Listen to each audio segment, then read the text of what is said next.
Hello, welcome to Wednesday's edition of the Daily Peps. Wednesday the 20th of August, we'll be doing the Sun and Daily Mail. Slight sort of changes to what I'm going to do. I'm going to try and do shorter videos, maybe uploading 2 a day if there's enough content for them. If not, I'll just be doing short videos. No one really wants to sit and watch a 17-minute video, do they? I mean, I probably would, but I don't really do much else. So, we'll crack on.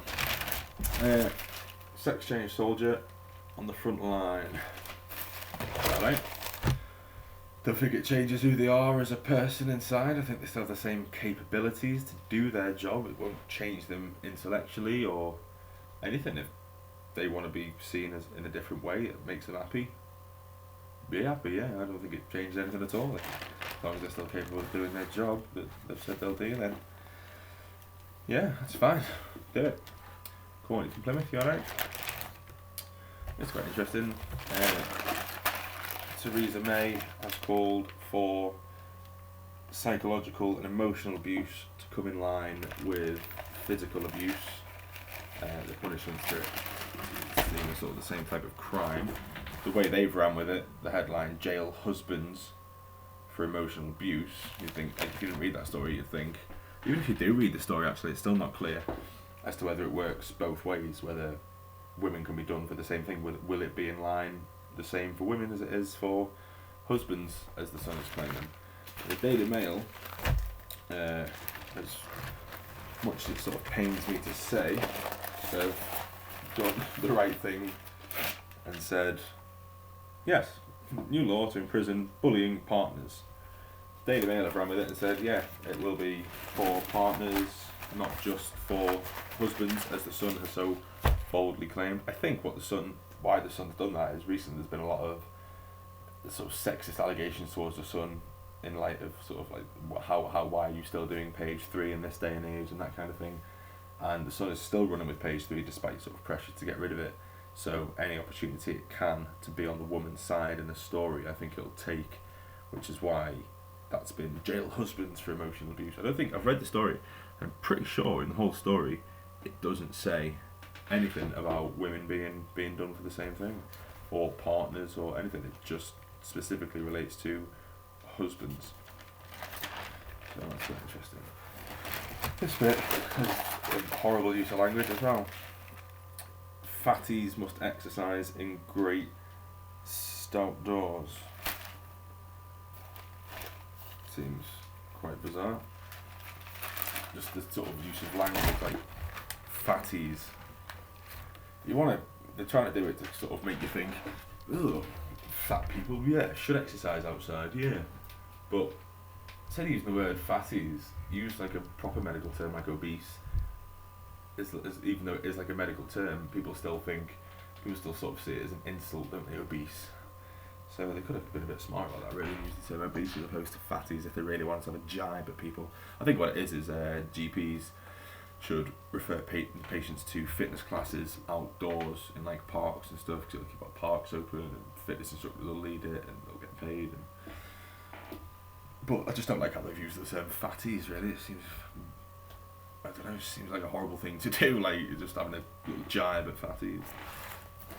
This guy from Bulgaria has got the United badge tattooed on his head and has changed his name, or is trying to change his name, to Manchester United.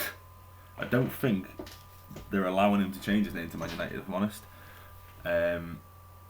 But he's battling for it anyway, and apparently the tattoo's my ID card. People don't look at me in a funny way, they look in admiration. It makes me stand out and proves my loyalty to United.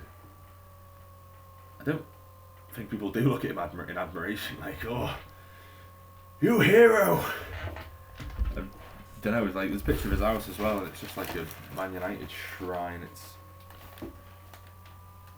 quite bizarre, really. Like, I thought it was all like, I was thinking to myself, Christ, what does his missus think and all that kind of thing. And I'm pretty sure it says somewhere that he lives with his mum and his cat, and his cat is called David Beckham. Lovely. Like, I don't know. Must have hurt as well, getting a tattoo on your forehead. Just for that. But yeah, like, I don't think people do look at him in admiration, if I'm honest. Oh well, sure we'll see. And then we got Celebrity Big Brother. Celebrity Big Brother. Apparently White D no longer wants to be called White D and wants to be called her actual name, D Kelly. Alright. Shouldn't be a big headline about it. Someone wants to be called by their name. Yeah, alright. But I don't understand how this is a story.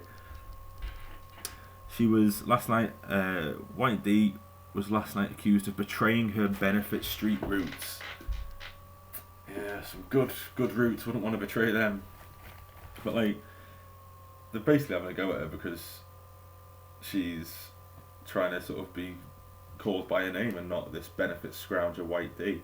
Alright, she might claim benefits from us, she might not have worked, she might have said it's good to claim benefits, she's done a lot of things, but what annoys me about this is they've got quotes here. Neighbour, Black D, real name Samora Roberts, stormed, "She's a sellout, I don't know her no more."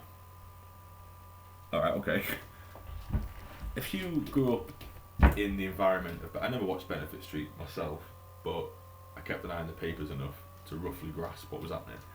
If you were in that sort of environment and someone offered you 100 grand, which is what's reported she's been paid to go and Celebrity Big Brother, someone offered you 100 grand to go and live somewhere for a few weeks for free, why wouldn't you take it in that situation? Like, I mean, she's gonna take it. Oh, she's a sellout. Would she not do that in the same situation? I don't really know. Inevitably, staying on the Big Brother thing, there was a the Prat-O-Meter. Yeah, get down B&Q. You can get yourself a Prat-O-Meter as well. I think there's actually an offer on in the Sun actually to get yourself a Prat-O-Meter from B&Q. It's free when you sign up to the Sun online. You get your free Prat-O-Meter. Just to the left of the Prat-O-Meter, the cringiest quote so far is from Gary Busey. Team stands for together, everyone achieves more. I think he's right, really. Working as a team probably does achieve more than working individually. Oh, it's cringy. Yeah, he's got the right point, though, hasn't he? Car crash moment. Oh, this is going to be bad. Bet this is going to be... Oh, can't wait to read this. Gary Busey mistaking Audley Harrison's name for orgy. Priceless. I could put a price on that, if I'm honest. £0, 0 pence to hear Gary Busey, is it? Or Busey, to mistake Audley Harrison's name for Orgy Harrison. It's not priceless, is it? Priceless is probably teamwork. That's probably priceless, not cringy. Anyway, on the Prat-O-Meter, a little bit of a prat on the Prat-O-Meter was Angelique Morgan. No one can really be that obsessed with the colour pink, can they? Does it make you a prat to be obsessed with the colour pink? I think apparently a little bit it does. Total prat. Ricky Guanacio proposing to Lauren on day one was too much, even if it was a joke. Man proposes for a joke. Total prat. Like, total prat, total the term would mean all of it. All. How was that only second out of 4 on the Prat-O-Meter? Total prat. Total being a total prat. So you couldn't get any more prattish because it's a total prat. It's only number 2. There are 2 more levels of prat after total, somehow. Complete prat. Complete is the same as total. Lauren Goodger, getting drunk and throwing yourself at men on the first night. Class. Lauren, what are you doing? Everyone knows you saved that for the second night. It's classy then. Not on the first night, Lauren. What have you done? Gone on Big Brother, trying to hit on people. What a complete prat. Utter prat. That's your top level of prat, is utter prat. You can't be more of a prat unless you're an utter prat. David McIntosh, continue declaring you're a dancer in front of a pro. What a tool.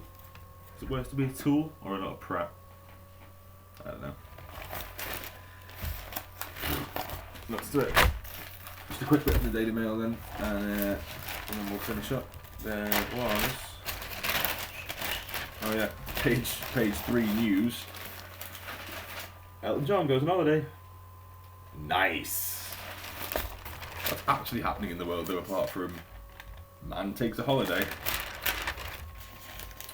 Like, look at all this doom and gloom. A young love doomed. Some guys killed himself because they didn't think they'd be accepted by their parents. I say guys, a guy and a girl killed themselves because their relationship wasn't going to be accepted by their parents, they thought. So you've got doomed on that page.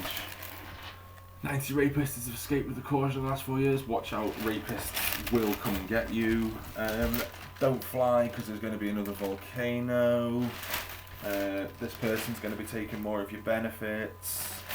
They're taking more of your money. Don't think about Amazon only paying £1.5 million in tax in 2011, despite having sales of £3.5 billion in the UK. Don't think of all the tax they avoided. Think about this woman getting £2,000 a month. Don't think about the billions that they've evaded in tax over the last few years. Why? Because the paper's probably owned by a lot of big corporations who don't pay enough tax. Police may have broken the law. David Cameron is on holiday in Cornwall and Portugal and Lanzarote. Look what he's wearing on his feet. David Cameron, how do you expect to run a country in those sandals? You silly boy. You're never going to be trusted now. Not after wearing sandals. Like, men just don't look good in sandals at all. Flip-flops, yeah, you get away with flip-flops. Sandals, don't even bother. And all the way back on page 10 is another police kill a second youth in the US riot town for whatever reason. I'm not too sure. I've not read into why this second youth was killed.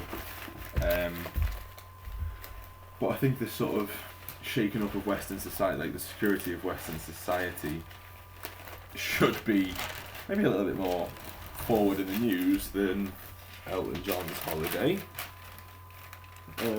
Furious rail prices. These two people killed themselves in front of a train. Rapists might come and rape you. Volcano might erupt. This person's going to take your benefits. Police may have broken the law.